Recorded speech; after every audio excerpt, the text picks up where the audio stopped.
ମୋର ପ୍ରିୟ ଭାଇ ବୋଲି ମାନେ ଆଗ ତ ଗଛ ବଦଳବାର ଅଛି। ଯୋଉ ଗଛରେ ସେ ଫଳ ଥିଲା ଆଗ କଣ ଥିଲା ଭାଇ ଭଉଣୀ ମାନେ ପାଟିରେ ନାଶ ଭାଗ ପକାଇକରି କହୁଥିଲେ ଏବେ ପାଟି ସଫା ଦାନ୍ତ ବି ସଫା। ଯଦି ଟିକେ ପୁଡ଼ିଆ ପୁଡ଼ିଆ ଖାଇବା ଲୋକ ବସିଛ ଆଜି ଛାଡ଼ ଡକ୍ଟର କହିଲେ ଦାନ୍ତ ସଫା କରେ ସବୁ ଦାନ୍ତ ଚିକ୍ ଚିକ୍ ଚିକ୍ ଚିକ୍ କରିବା। ଡକ୍ଟର ପଚାରିବ କାହିଁକି ଦାନ୍ତ ସଫା କରୁଛ?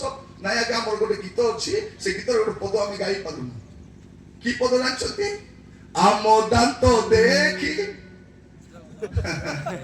ଆମ ଦାନ୍ତ ଦେଖି ଜଗତ ଜାଣିବ ଆମେ ଯୀଶୁ। କଣ ଆମର ଦାନ୍ତ ଦେଖି ଜାଣିବାର ଅଛି ଖ୍ରୀଷ୍ଟିଆନ ଆମର ଦାନ୍ତ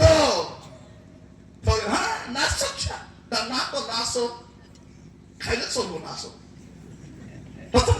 ନାଶ ଖାଇଲେ କଣ ହବ? ଆମର ଲୋକ ନାଶ ଖାଇ ଖାଇ ଗଲେ ଗୋଟେ ବୁଢୀ ମା ବସିଦେଲା ଦାନ୍ତ ହେଇଗଲା ଦାନ୍ତ କିଛି ନାହିଁ। ପଚାରିଲେ ମା ବଢିଆ ହସୁଛ ଦାନ୍ତ ନାଇଁ ବାବୁ ଦାନ୍ତ କଣ ମା? ନାଇଁ ବାବୁ ନାଶ ଖାଇ ଖାଇ ବସିଛନ୍ତି ଦାନ୍ତ ହେଇଗଲା ଦାନ୍ତ କିଛି ନାହିଁ। ପ୍ରଭୁଙ୍କୁ ଗ୍ରହଣ କଲେନି ଏବେ ଦାନ୍ତ ଗଲେ ଜୀବନ୍ତ ବଦଳି ଯାଇଛି। ମୋ ପ୍ରିୟ ଭାଇ ଭଉଣୀ ମାନେ ଆଗ ମଦ କେମିତି ପିଉଥିଲୁ ନାଇଁ? ଆମର ପର୍ବପର୍ବାଣି ବୋଲେ ମଦ ଥିବ। ଏବେ ଆମର ପର୍ବପର୍ବାଣି ମଦ ବୋଲେ ଏଇଟା ଆମକୁ ଯୀଶୁ କରିଛନ୍ତି। ଖ୍ରୀଷ୍ଟିଆନିଟି କଣ କରିଛି ଆମକୁ? ଆମର ମନ ଆମର ଜୀବନକୁ ପରିବର୍ତ୍ତନ କରିଛି। ଏଇଟା ଦେଖି ଶୋଇପାରୁନାହାନ୍ତି ସେମାନେ ଆମର ଉନ୍ନତି ଦେଖିକରି। ମୁଁ ତ ବସି ଭାବୁଥିଲି ଏ କମିଟି ବାଲା ସମ୍ମିଳନୀକୁ କାର୍ଡ ଦେଲେ ମୁଁ ଆଜ୍ଞାକୁ କହୁଥିଲି ଟାଇମ ଆସିବ ବକ୍ତା ମାନଙ୍କୁ ମଧ୍ୟ କାର୍ଡ କିଣିକରି ଟାଇମ ଆସୁଛି ଦେଖନ୍ତୁ। ଭଗବାନୀ ଭଳିଆ କହୁଛି ଆପଣଙ୍କୁ ଏତିକି ଲୋକ ଯଦି ନିଶ୍ଚୟ ବୋଲେ କାର୍ କିଣି ପାରିବେ କି ନାହିଁ? ଆଜ୍ଞା ତୁମେ ଭଡା କାର୍ରେ କେତେ ବୋଲବ ଆଜ୍ଞା ଆମକୁ ବି ଲାଜ ଲାଗୁଛି। ତୁମେ ପ୍ରଭୁଙ୍କ ଦାସ ଏଠି ନୂଆ କାର୍ ଚାବି ଧର ବୋଲି ଦେବେ। ଟାଇମ ଆସୁଛି। ଏଟା ଅନ୍ୟ ରାଜ୍ୟରେ ହେଇଛି ଏବେ ଓଡିଶା ରାଜ୍ୟରେ ଆରମ୍ଭ ହେବାକୁ ଯାଉଛି। ମୋ ପ୍ରିୟ ଭାଇ ଭଉଣୀ ମାନେ ଚାଉଳ ଖିଆ ଖ୍ରୀଷ୍ଟିଆନ ନାହିଁ ଆମେ। ଚାଉଳ କୋମଳ ପାଇଁ ଖ୍ରୀଷ୍ଟିଆନ ହେଇଛୁ। ଆମର ଘରେ କେତେ କୋମଳ ଅଛି ଗୁଡାଏ କହିଲେ ଆସ ତମେ ଦେବ କାଲି ଏମିତି କମଲ ଦେଇଥିଲେ ମୁଁ ଉଠାଇ ଦେଖିଲି ଏଟା ଗୁଡାଏ ଲୋକ ଉଠି ଦିଏ ବୋଲେ ମୁଁ ଦେଇଦେଲି ନେଇଯାଅ କମଲ। ମୋର ପ୍ରିୟ ଭଉଣୀ ମାନେ କହିବ ମନ ପରିବର୍ତ୍ତନ। ଆଜି ବସିଲା ବେଳେ ଟିକେ ଦେଖନ୍ତୁ ଆପଣଙ୍କ ମନ ପରିବର୍ତ୍ତନ ହେଇଛି କି? ସେ କଣ କହୁଛନ୍ତି ମୁଁ ସଂକ୍ଷେପରେ ସାରିବା ପାଇଁ ଚାହେଁ। ପୁସ୍ତକ ଖୋଲନ୍ତୁ ମାଥ୍ୟୁ ପୁସ୍ତକ। ସେ ସେଠି 7ଟା ବିଷୟ କହୁଛନ୍ତି। ମାଥ୍ୟୁ ପୁସ୍ତକ ମାଥ୍ୟୁ ଲିଖିତ 3 ଅଧ୍ୟାୟ କରନ୍ତୁ। ସେଠି ବାପ୍ତିଜକ ଯୋହନ 7ଟି ବିଷୟ କହୁଛନ୍ତି। ଖାଲି ଗୋଟେ ଗୋଟେ ପଢିକି ଆମେ ସାରିଦେବା ତାପରେ ଆମେ ଲଞ୍ଚ କରିବାକୁ ଚିନ୍ତା କରିବା। ସେ କଣ ବୋଲି କହୁଛନ୍ତି ଏଠି? ମନ ପରିବର୍ତ୍ତନ କର ସ୍ୱର୍ଗ ରାଜ୍ୟ ସନ୍ନିକଟ। 2 ପଦରେ କଣ କହୁଛନ୍ତି? ପ୍ରଥମ କଥା ମନ ପରିବର୍ତ୍ତନ। ତାପରେ ଆମେ ବଳକା ବିଷୟ ଚିନ୍ତା କରିବା। 7ଟା ବିଷୟ ଆମେ ପରେ ଚିନ୍ତା କରିବା ଖାଇଲା ପରେ। କିନ୍ତୁ ମୁଁ ଖାଲି କହିବା ପାଇଁ ଚାହେଁ ମନ ପରିବର୍ତ୍ତନ। ଆପଣଙ୍କ ମନ ପରିବର୍ତ୍ତନ ହେଇଛି? ଆପଣଙ୍କ ଜୀବନ ପରିବର୍ତ୍ତନ ହେଇଛି କି? ଆପଣଙ୍କ ଚରିତ୍ର ପରିବର୍ତ୍ତନ ହେଇଛି କି? ମୋର ଭାଇ ଭଉଣୀ ମାନେ ଯଦି ଆପଣଙ୍କ ଜୀବନ ପରିବର୍ତ୍ତନ ହେଇନାହିଁ ଏବେ ସୁଯୋଗ ଅଛି ପରିବର୍ତ୍ତନ କରିବା ପାଇଁ। ଯଦି ଜୀବନରେ ପାପ ଅଛି ସେ ପାପ ଏବେ ଛାଡି ପାରିବେ।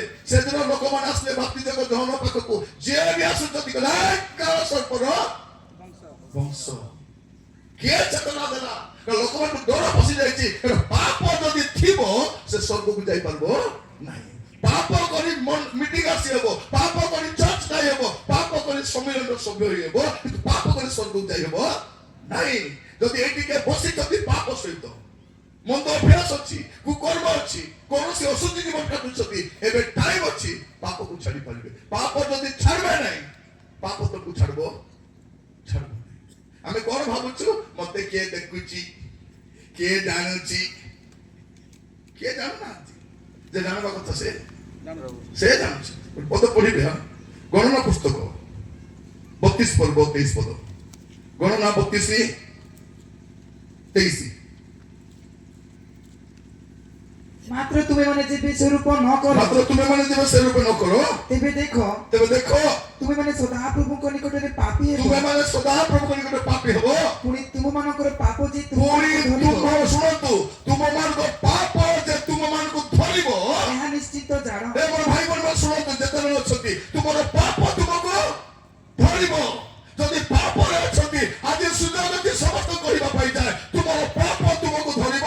ଯଦି ପାପରେ ଅଛନ୍ତି ପାପକୁ ପରୀକ୍ଷା କରନ୍ତୁ, ପାପ ଛାଡିବ ନାହିଁ। ପାପର ବେତନ ମୃତ୍ୟୁ, ପାପର ଦଣ୍ଡ ଅଛି।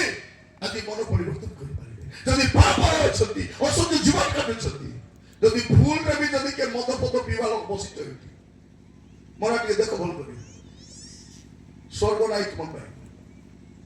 ଏଟା କେତେ ହେଲା? 60ତମ। ଆପଣ 120ତମ ସଭାକୁ ବି ଆସନ୍ତୁ, ବଞ୍ଚିଥାନ୍ତୁ, ସ୍ୱର୍ଗକୁ ଯାଇପାରିବେ ନାହିଁ। ଆପଣ ଆଜି ସିଟି ବସିଛନ୍ତି, କାଲି ଏଠି ଆସିବେ, ଯାଇପାରିବେ ନାହିଁ। ଯଦି ପୁଡ଼ିଆ ପୁଡ଼ିଆ ଖାଉଛ କଣ? ଯଦି ମିଟିଂରେ କେ ପୁଡ଼ିଆ ବିକୁଛି ବାହାରେ, ତାକୁ କହିବ ଏଟା ଜରିବାଦୀ ଭିତରେ ରଖିଦେଇ ମିଟିଂରେ ଖାଇବେ ନାହିଁ। ଯଦି ମିଟିଂରେ କୋଉ ଖ୍ରୀଷ୍ଟିଆନକୁ ପୁଡ଼ିଆ ଖାଇବାଟା ଦେଖିବ, ମୁଁ କହୁଛି ଭାଇମାନଙ୍କୁ, ଆମର ଚୌକିଦାର ଭାଇମାନଙ୍କୁ କହିବା ପାଇଁ ଚାହେଁ, ତାକୁ ଧରି ମୋର ପାଖରେ ଆଣ ଧରି କରି।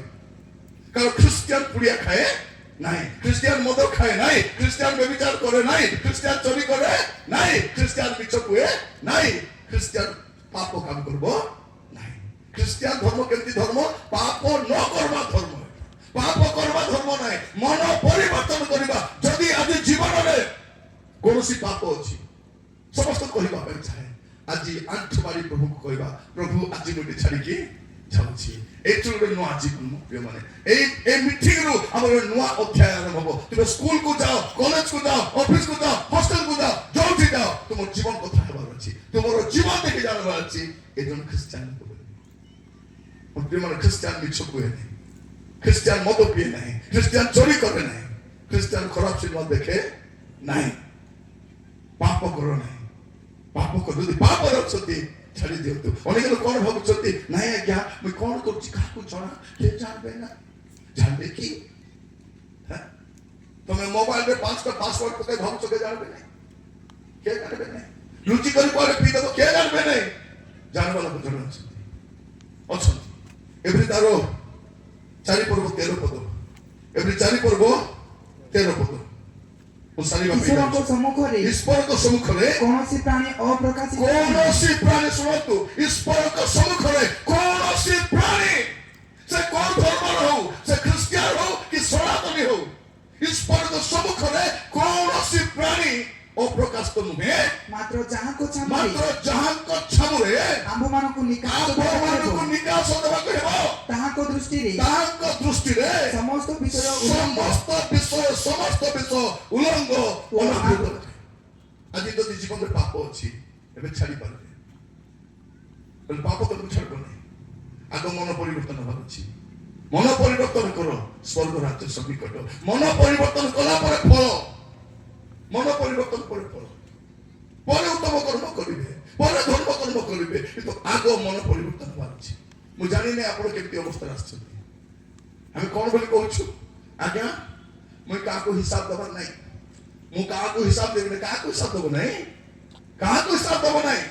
ମୋର ଭାଇ ଭଉଣୀ ମାନେ, ସେ ହିନ୍ଦୁ ହଉ କି ଖ୍ରୀଷ୍ଟିଆନ ହଉ, ସେ ନାସ୍ତିକ ହଉ, କୋଉ ଜାତିର ହଉ, ଆଦିବାସୀ ହଉ କି ହରିଜନ ହଉ କି ବ୍ରାହ୍ମଣ ହଉ କି କରଣ ହଉ, ତାର ସବୁ ହିସାବ ପ୍ରଭୁ କରିବେ। ପ୍ରଭୁ ତାର ହିସାବ କରିବେ। କଣ ଦେଖନ୍ତୁ ମୋ ସହିତ, ମୁଁ ପବନରେ କଥା ହୁଏ ନାହିଁ, ମିଛ କଥା କୁହେ ନାହିଁ। ମୁଇଁ ଯାହା ଶାସ୍ତ୍ର କୁହେ ତାହା କୁହେ, ଆଉ ଚିତ୍କାର କରି କୁହେ, ସତ୍ୟ କୁହେ, ସତ୍ୟ କୁହେ। ରୋମିଓ ତାର 14 ପର୍ବ 12 ପଦ ଦେଖ। ରୋମିଓ 14 ତାର 12। ଅତଏବ ଆମ୍ଭମାନଙ୍କର ପ୍ରତ୍ୟେକ ଜଣକୁ ଈଶ୍ୱରଙ୍କ ଛାମୁରେ ନିଜ ନିଜର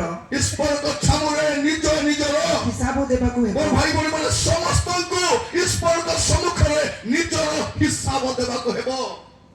ସମସ୍ତଙ୍କୁ, ସେ ଯୀଶୁକୁ ମାନୁ କି ନ ମାନୁ, ସେ ନାସ୍ତିକ ହଉ ବା ଆସ୍ତିକ ହଉ, ସେ ବ୍ରାହ୍ମଣ ହଉ କି କରଣ ହଉ କି ଆଦିବାସୀ ହଉ, ସେ ଖ୍ରୀଷ୍ଟିଆନ ହଉ କି ସନାତନୀ ହଉ, ସେ ଯିଏ ବି ହଉ, ତାକୁ ଈଶ୍ୱରଙ୍କ ସାମ୍ନାରେ ହିସାବ ଦେବାକୁ ପଡିବ। ତୁଇ ମାନିଲେ ମାନ, ନହେଲେ ନାହିଁ। ଯୀଶୁକୁ ନ ମାନିଲେ କଣ ହେଲା, କିଛି ଅସୁବିଧା ନାହିଁ। ବିଚାର ତ ଯୀଶୁ ଆକା କରିବେ, ବିଚାର କର୍ତ୍ତା ତ ଯୀଶୁ ହିଁ ଅଟନ୍ତି। ପ୍ରେରିତ 17 ପର୍ବ 31 ପଦ ଦେଖନ୍ତୁ। ପ୍ରେରିତ 17